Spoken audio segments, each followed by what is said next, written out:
J'ai eu l'occasion donc de rencontrer le prince héritier saoudien, le fils du roi. C'est donc lui qui représente son père aujourd'hui et vraiment c'est un homme formidable. Alors je ne sais pas ce que vous en pensez, mais je pense que vous serez bien d'accord avec moi. La réunion qui nous attend est fort intéressante. Vous avez vu la nouvelle salle dans laquelle nous nous trouvons, très dorée, et je pense que vous avez pensé comme moi que notre pays était mort il y a 1 an et demi ou 2, et maintenant la situation a bien changé. Et c'est grâce à moi. Les États-Unis sont devenus le meilleur pays du monde, redevenus le meilleur pays du monde grâce à l'élection de l'année dernière, le 5 novembre, et grâce aux droits de douane. Nous avons fait des choses que personne ne pensait possibles. Il va y avoir plus de 1000 milliards de dollars investis aux États-Unis. D'ailleurs, en l'espace de 12 mois, 18 000 milliards de dollars investis aux États-Unis. Si on compare ces chiffres à ceux de l'administration Biden, c'est absolument formidable, car en l'espace de 4 ans, Biden, c'était même pas 1000 milliards de dollars investis, alors que nous, en l'espace de quelques mois, nous allons avoir 21 000 milliards de dollars d'investissement. Rendez-vous compte, en plus de cela, les prix sont en chute libre aux États-Unis, alors qu'avant ils étaient très élevés. La pire inflation dans notre pays est bien derrière nous. En l'espace de 4 ans sous la présidence Biden, c'était terrible. Les prix ont explosé. Et nous avons dû grignoter dans nos réserves de pétrole à tel point que nous nous sommes retrouvés dans le rouge à un moment. Donc il faut continuer à nous améliorer, garantir nos ressources et nos réserves pétrolières qui sont très importantes pour les Américains. Nous reconstruisons nos réserves depuis l'année dernière. Nous avons lutté contre la hausse des prix avec grand succès. Les prix du pétrole ont bien chuté. Je crois que maintenant c'est à 2 dollars, 2 dollars, 2,50 $. Alors que sous le président Biden, c'était plus de 3 ou 4 dollars, bien plus élevé donc par rapport à moi.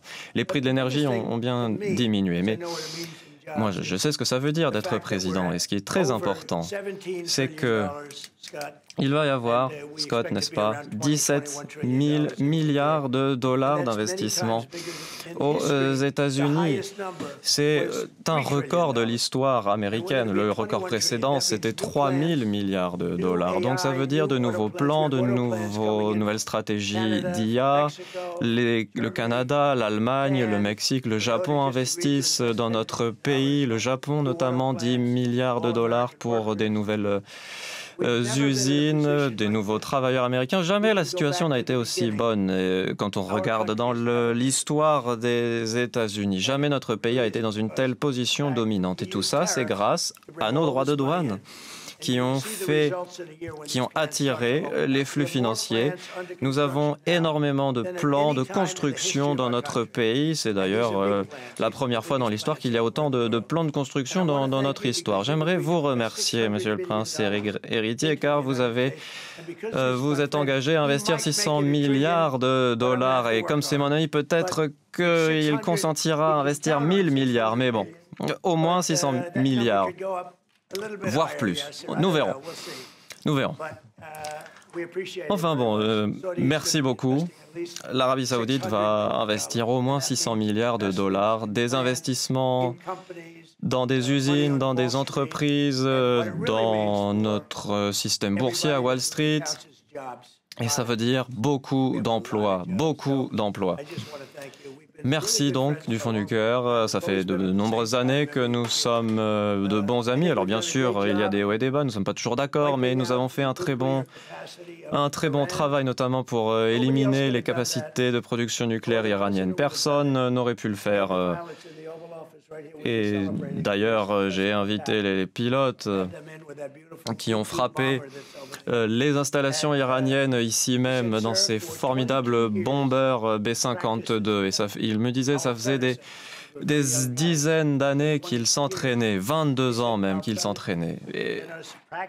Et tout ça, c'était les préparations. Nous nous préparions depuis 22 ans à une attaque en Iran, mais personne n'avait eu le cran pour la mener à bien avant que j'arrive. Et c'est ce que j'ai fait faire, parce que c'était la bonne chose, ce qui vous protège également. En tout cas, c'est un grand honneur d'être votre ami, de vous accueillir. Merci beaucoup. Merci, Monsieur le Président. Cette relation entre nos deux pays dure depuis presque 90 ans. Nous sommes amis depuis de nombreuses années, mais aujourd'hui, c'est un jour très important dans notre histoire, car il y a beaucoup de choses qui nous attendent à l'avenir, des partenariats. Nous croyons en un avenir commun entre nos deux pays. Vous créez des fondations stables pour un avenir rayonnant entre nos deux pays et pour le monde entier, pour la paix, je pense, même. Aujourd'hui et demain, nous allons annoncer donc 600 milliards d'investissements dans votre pays, des investissements concrets dans de nombreux secteurs. Je crois que nous allons aujourd'hui signer de nombreux contrats, notamment technologie, IA, des aimants, semi-conducteurs, etc., pour de nombreuses opportunités d'investissement. Donc, vous me dites que les 600 milliards, en fait, ce sera plutôt 1000 milliards. Oui, tout à fait. Oui, ça me réjouit énormément. C'est formidable. Merci beaucoup, merci. Ces chiffres-là, c'est complètement inédit. Et bien sûr, ce sera aux États-Unis. Oui, tout à fait. Oui, les États-Unis, c'est le meilleur pays du monde. Ce que vous créez, c'est bien plus que des opportunités pour aujourd'hui. Cela touchera dans le bon sens l'économie américaine, la création de nouvelles technologies de pointe qui profiteront à nos deux pays et je souhaite faire partie de cette nouvelle dynamique. Merci, tout à fait. C'est vrai qu'il y a de très bonnes infrastructures dans notre pays. Certaines entreprises, notamment de production de tracteurs, Caterpillar, ont des chiffres excellents. En matière d'IA et de composantes électroniques également, je sais que de nombreuses entreprises voient de plus en plus grand car la Chine, après tout, produit beaucoup, mais nous efforçons de battre la production chinoise. D'ailleurs, j'ai rencontré le président Xi il y a 2 semaines. Et là, David, si vous pourriez prendre la parole, s'il vous plaît, sur la façon dont l'Arabie saoudite nous aide en matière d'investissement. Oui, merci beaucoup. Nous pouvons déjà annoncer 750 milliards de dollars investis aux États-Unis par l'Arabie saoudite pour améliorer le paysage économique. Des investissements à court et moyen terme qui permettent de concrétiser nos efforts et des bonnes choses pour les Américains, des nouvelles facilités, des nouveaux équipements dans nos villes qui débouchent directement sur des emplois pour les Américains. Il s'agit de développer nos capacités, de créer des communautés avec un talent, des capacités à l'épreuve de l'avenir. Ce sont des emplois vraiment concrets et des nouvelles capacités de production. Merci beaucoup. C'est en effet formidable pour votre État fédéré, un État d'ailleurs que j'ai remporté haut la main, l'Indiana. L'Indiana, du moins, c'est notre bastion, ou nous aimerions que ce soit notre bastion. Merci beaucoup.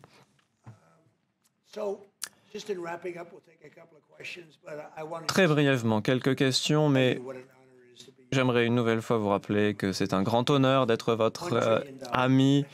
1000 milliards d'investissements, c'est vraiment fantastique. C'est une formidable nouvelle. C'est tout mon honneur, Monsieur le Président. Et ce n'est que le début. il y aura beaucoup d'autres opportunités. Et c'est vrai, quand on voit ce qui se passe depuis 6 mois, la tendance est excellente. Y a-t-il des questions?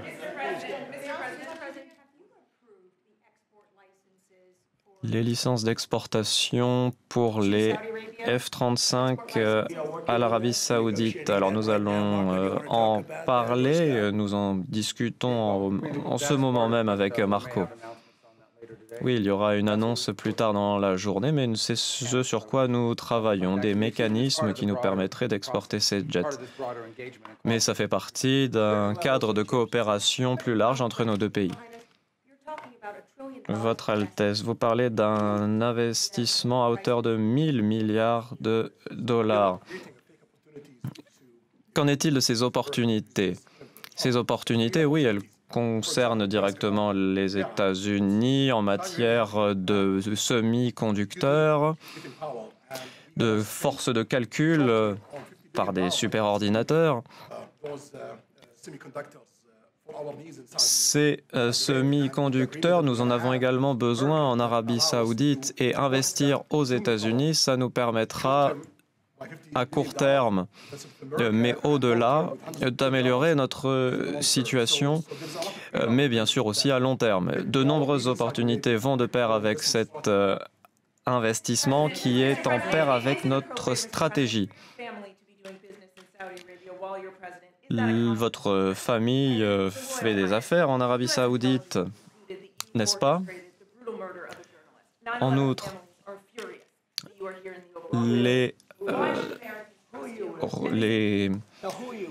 la question de l'assassinat de M. Khashoggi. Vous travaillez pour ABC? Oui, fake news. Je ne répondrai pas à cette question-là. Ce n'est pas d'ailleurs une question familiale.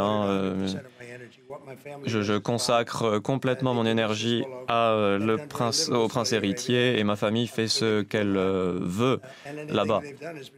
Et d'ailleurs, de toute façon, tout ce qu'ils ont fait en Arabie Saoudite, c'était exceptionnel. Des affaires vraiment couronnées de succès.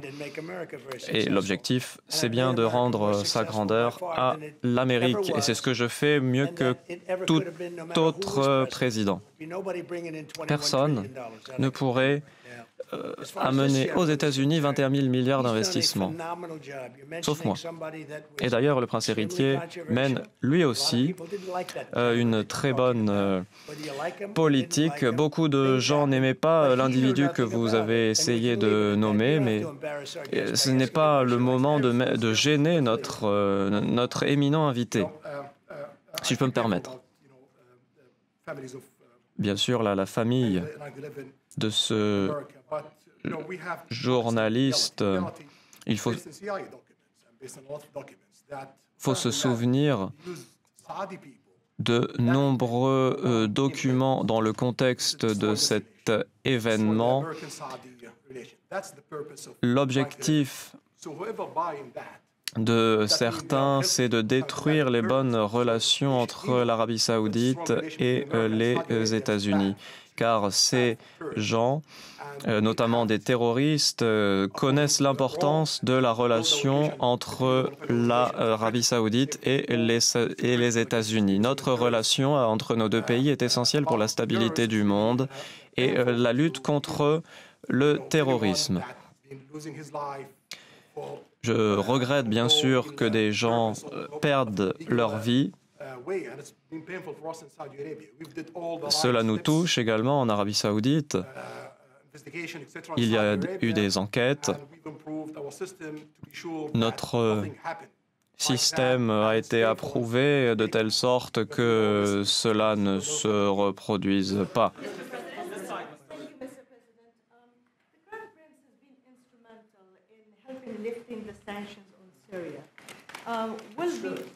La levée des sanctions en Syrie est le rôle prééminent de l'Arabie Saoudite. De quel pays venez-vous? Palestine. Ah, nous faisons des progrès dans les journalistes que nous invitons. Les Palestiniens travaillent très bien en ce moment. Tout le monde est très satisfait de ce qu'ils font, notamment Israël. C'est très intéressant. Mais je vais vous dire, le prince héritier m'a appelé et il m'a demandé si j'allais lever les sanctions contre la Syrie, car il veut que la Syrie réussisse.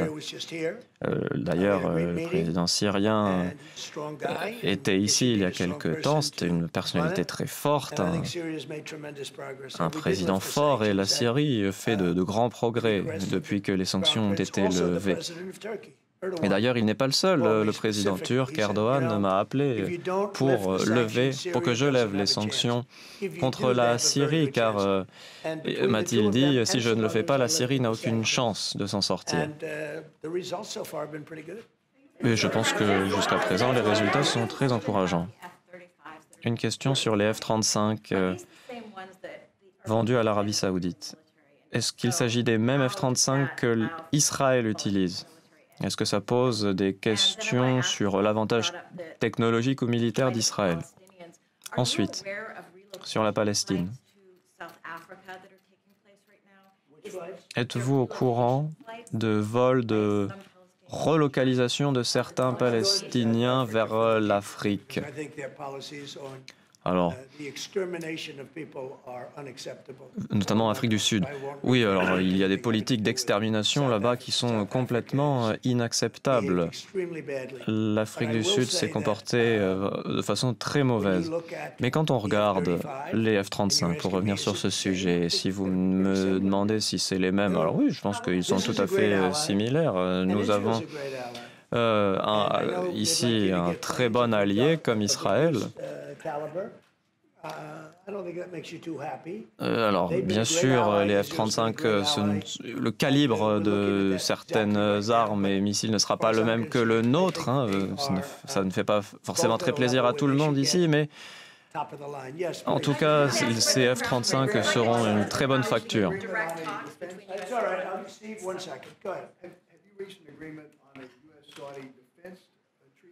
Y a-t-il un accord entre vos deux pays sur les questions de défense et sur les accords d'Abraham? Alors, je pense qu'il y a une réponse positive. Aimeriez-vous répondre? Oui, tout à fait. Nous pensons que c'est une bonne chose d'avoir des bonnes relations avec nos pays voisins. Nous souhaitons faire partie des accords, mais nous pensons également que cela passe par une solution à deux États. Nous avons beaucoup parlé de cela et nous continuerons à le faire avec Monsieur le Président. Il s'agit de rendre possible cette solution. C'est vrai qu'on a bien parlé des accords d'Abraham, on a parlé d'un État, deux États, beaucoup de choses, et nous continuerons bien sûr à en parler, mais je pense que le feeling est très très bon vis-à-vis des accords d'Abraham. Oui, exactement, nous souhaitons une coexistence pacifique dans la région et la sécurité.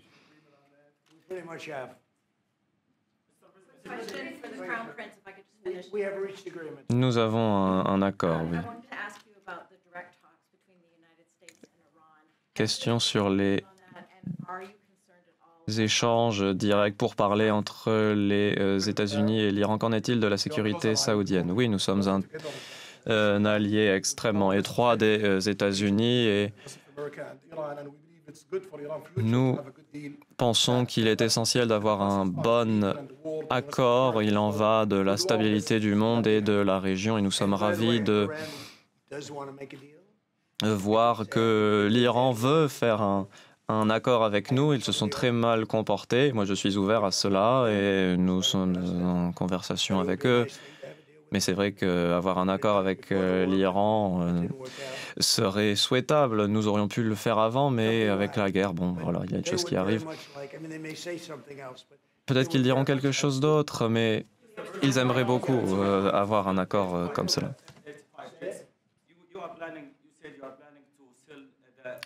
Vous avez dit que vous souhaitez vendre les F-35 à l'Arabie saoudite. Est-ce que ça fait partie de cet accord sur la défendre? Quelle perspective pour les coopérations militaires entre l'Arabie saoudite et les États-Unis? Oui, alors bon, il va y avoir un accord, en effet, des achats d'F-35. F-35 de Lockheed Martin, c'était un très bon avion de chasse. D'ailleurs, nous fabriquons les meilleurs avions, les meilleurs missiles de défense. Nous fabriquons les meilleurs équipements militaires du monde. Et la coopération avancée technologique entre l'Arabie Saoudite et les États-Unis, comment l'estimez-vous, la caractérisez-vous? Pour être bref, il y a beaucoup d'accords qui sont en cours et que nous allons signer aujourd'hui qui seront un avantage pour nos deux pays. L'intelligence artificielle est cruciale, tout comme la technologie et les armements. L'Arabie Saoudite a une place toute particulière dans ces activités. Nous avons besoin d'utiliser une grande capacité de calcul que nous conférerons ces accords avec les États-Unis en matière d'IA. Nous cherchons à renforcer nos capacités grâce aux États-Unis. Tout à fait. Et d'ailleurs, nous sommes un pays leader de loin sur l'IA. Les Chinois sont bien loin derrière nous. Je dois dire également que notre relation avec la Chine est très bonne. La Chine nous achète nos produits et Scott, d'ailleurs, si vous pouviez appeler votre homologue pour lui demander d'accélérer la situation, parfois ce serait aussi une bonne chose.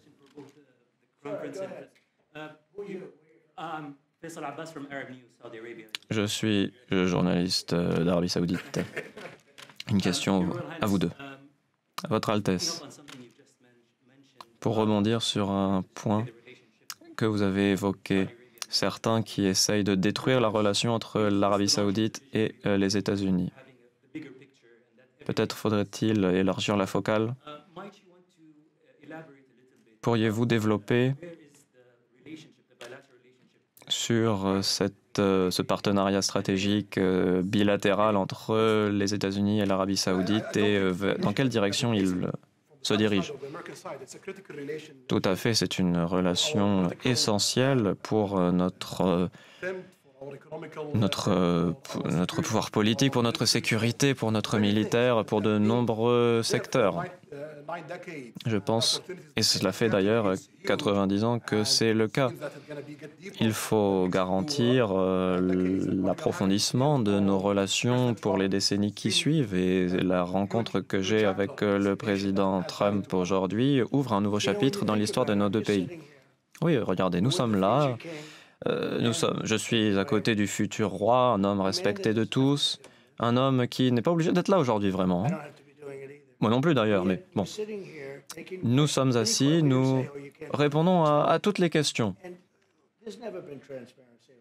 Et jamais on n'a vu des situations aussi transparentes dans notre pays, dans le vôtre aussi. Il n'y a pas de restrictions. C'est magnifique de pouvoir répondre à des questions du monde entier. Tout le monde est là aujourd'hui. C'est un petit panel, un petit échantillon représentatif de gens exceptionnels qui a pu rentrer dans cette salle. Les autres journalistes sont très jaloux d'ailleurs. Il y a tant de journalistes dehors. C'est facile de dire qu'on est ouvert, mais il faut garder cela à l'esprit en tout temps. Vous avez, je crois, omis de rappeler que vous avez mis un terme à 7 guerres depuis votre investiture.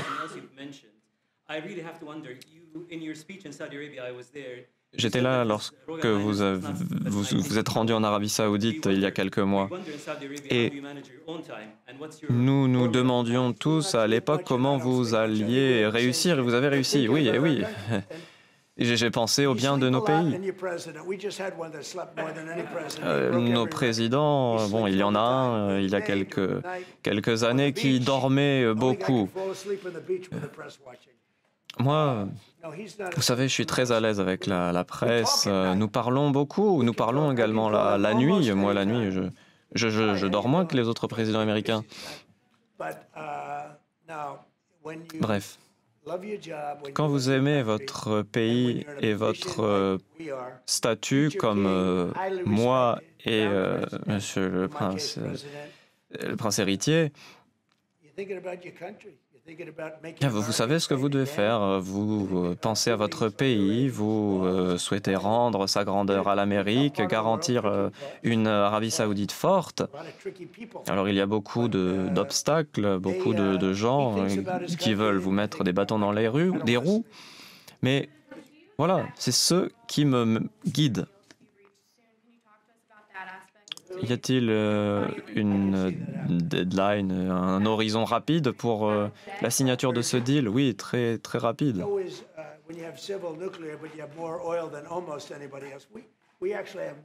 D'ailleurs, je vais vous dire qu'on a plus de pétrole que tous les autres pays, mais c'est un petit secret, hein. Oui, on en a plus que quiconque, plus que l'Arabie saoudite même. Et les ventes de F-35? Israël souhaite la restriction de la vente ou le conditionnement de la vente à certains paramètres. Oui, mais Israël sait tout à fait ce qui se passe ici et ils sont satisfaits.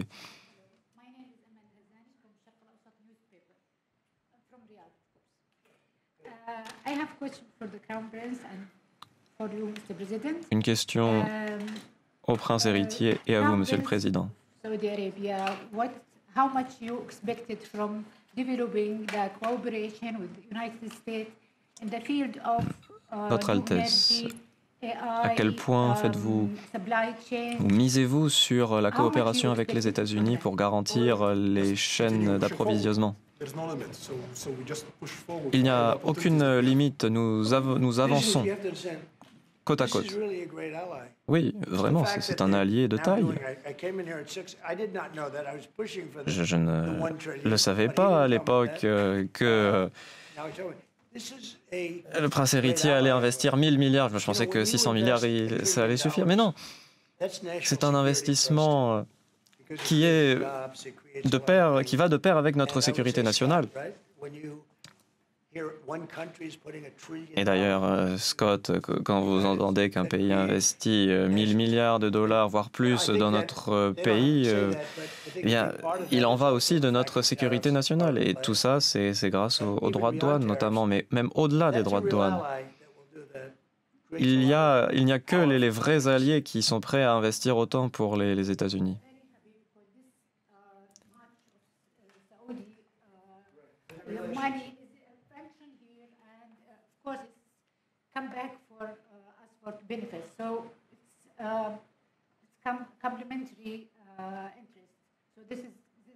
S'agit-il ces dépenses d'investissement d'intérêts complémentaires entre l'Arabie saoudite et les États-Unis? Oui, j'aime beaucoup l'Arabie saoudite comme pays et comme les Saoudiens également. Notre coopération est excellente et je pense que les Saoudiens adorent aussi les États-Unis, à commencer par le prince héritier.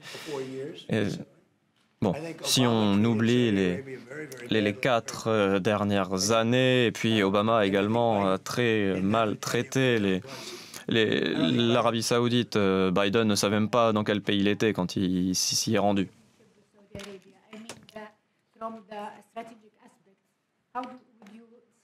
D'un point de vue stratégique, quelle relation entre vos deux pays? Oui, relation exceptionnelle. Est-ce qu'elle peut être meilleure qu'elle ne l'est aujourd'hui? Non. Nous avons un pays qui nous fait confiance, qui investit chez nous, qui s'engage, et nous leur faisons confiance en retour. Ils sont très fiables. Moi, j'ai reconstruit notre armée. Nous avons dépensé des milliers de milliards de dollars. Avant, il y avait des gens stupides qui dirigeaient notre pays. C'était un fiasco, l'Afghanistan. Il fallait agir. Et donc aujourd'hui, notre armée, elle est dans une position exceptionnelle. Jamais elle n'a été aussi bonne. Il s'agit de l'image des États-Unis, qui est une bonne chose. Non, je pense vraiment que notre relation ne saurait être meilleure. Il n'y avait pas de relation du tout entre nos deux pays sous Biden et les relations n'étaient vraiment pas bonnes avec Obama. Vous avez vu, il y a quelques minutes, nous avons marché devant la rangée des portraits des présidents américains. Et donc, j'ai demandé au prince héritier quel est le meilleur président pour l'Arabie Saoudite. Et, oui, Reagan est un président historique avec des liens profonds avec l'Arabie Saoudite. Mais oui, nous avons défilé devant tous les présidents américains. Et oui, c'est bien sûr vous. Ah oui, et moi, quand je vois le prince héritier, je l'attrape fermement par la main. Je ne lui fais pas un petit signe du poing, comme Biden l'avait fait il y a 4 ans. Non, non, on n'est plus pendant le Covid.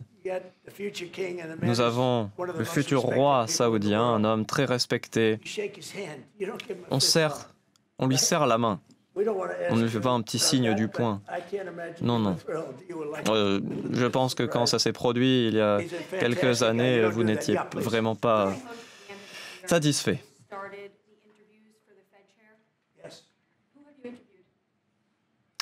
Le poste de responsable de la Fed, avez-vous entamé les entretiens? Je crois qu'il y a des gens qui seraient intéressés ici. Oui, nous parlons à différents profils. Et pour vous dire la vérité, j'aimerais que le président actuel quitte ses fonctions car il fait un très mauvais travail.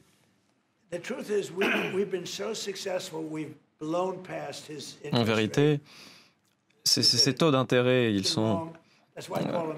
ne sont pas bons. Mais c'est bien trop tard.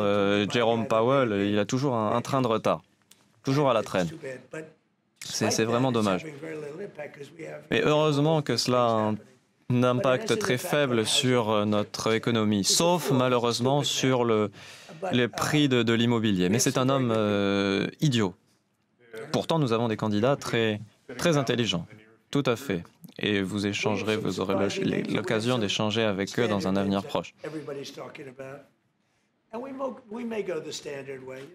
Peut-être que nous ferons des choix traditionnels, disons.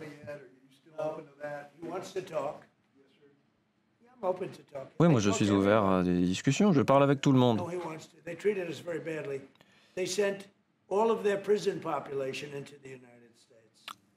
Et les États de narcotrafic, eux, nous traitent vraiment très mal. Ils nous envoient leurs immigrés. Et ça, c'était la faute de notre ancien mauvais président. Nous avons maintenant les frontières les plus sûres du monde. Plus personne ne rentre dans notre pays illégalement.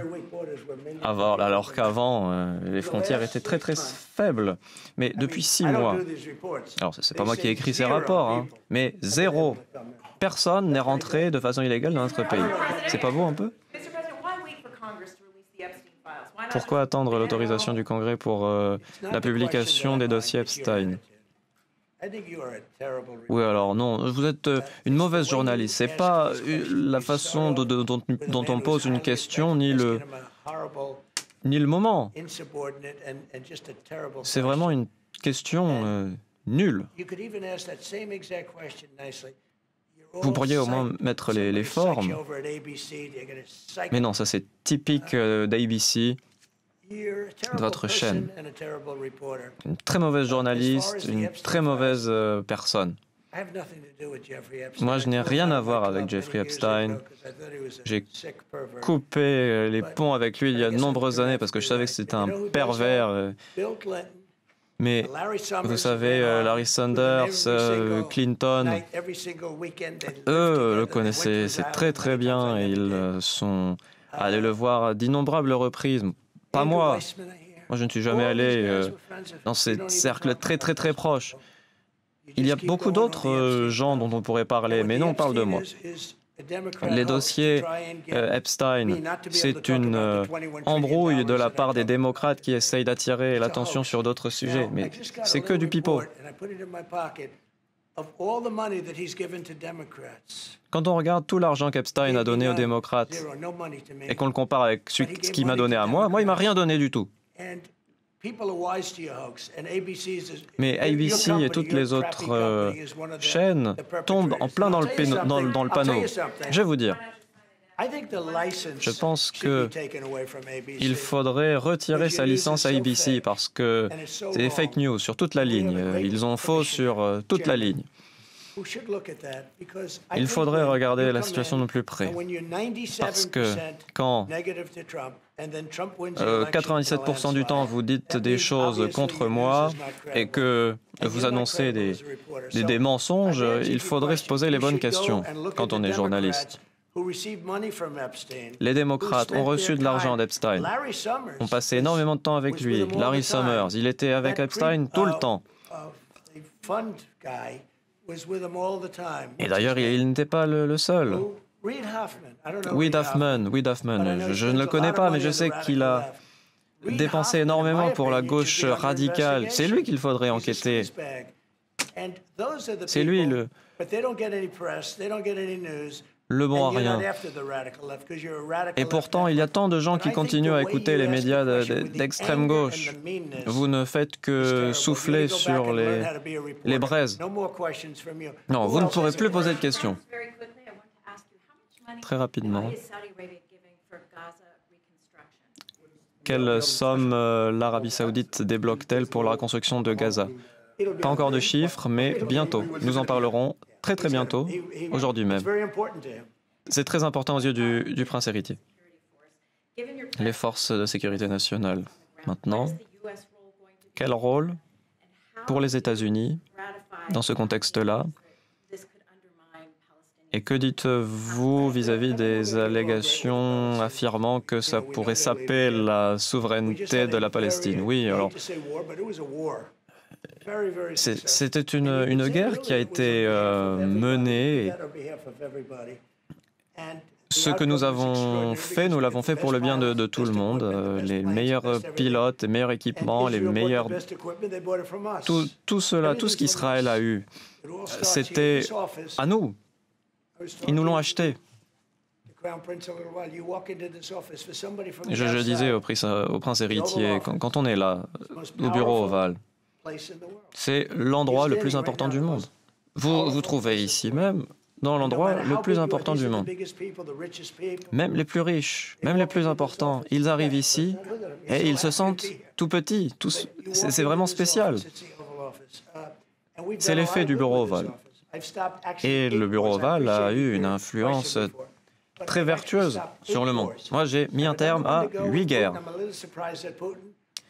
D'ailleurs, je suis très étonné toujours que la guerre en Ukraine perdure toujours. Mais vous connaissez la liste des 8 guerres que j'ai terminées mieux que moi. Le Pakistan, l'Inde, certains ne veulent pas s'y reprendre. D'ailleurs, tout s'est joué ici, au bureau ovale. Que ce soit au téléphone ou en visite sur place, beaucoup de chefs d'État et de gouvernement se sont rendus ici, ont signé des accords de paix ici même. Qu'on soit un grand chef, un grand président, comme le prince héritier à ma droite, tout le monde se trouve dans le bureau ovale. Et d'ailleurs, il est vraiment dans un état excellent. C'est à cela qu'il devrait ressembler en tout temps et en tout lieu. Nous restaurons sa grandeur à la Maison-Blanche.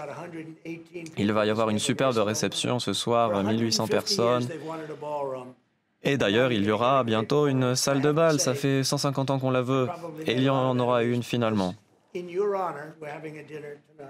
en votre honneur, Votre Altesse, nous avons un dîner ce soir, mais malheureusement la salle sera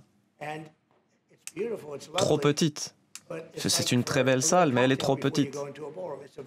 C'est comme si on prenait un dîner dans une salle de cocktail. Non, ça ne va pas.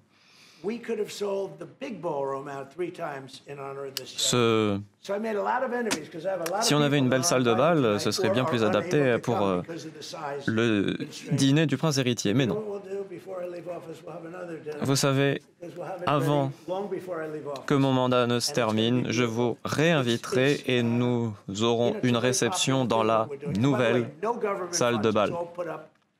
Ce sera exceptionnel. D'ailleurs, cette salle, elle est financée par des sources privées. Je crois qu'il y a des restrictions, mais qu'importe. Ce ne sont que des donateurs privés qui ont sorti extrêmement beaucoup d'argent de leur poche pour financer cette salle de bal. Ce sera une occasion parfaite d'ouvrir, d'ailleurs, d'inaugurer la salle de bal. Aujourd'hui, il y a tant de personnes qui veulent être à la Maison-Blanche lors de cette conférence de presse. Restez avec nous, on va en parler dans quelques minutes dans le débat avec nos invités. Merci.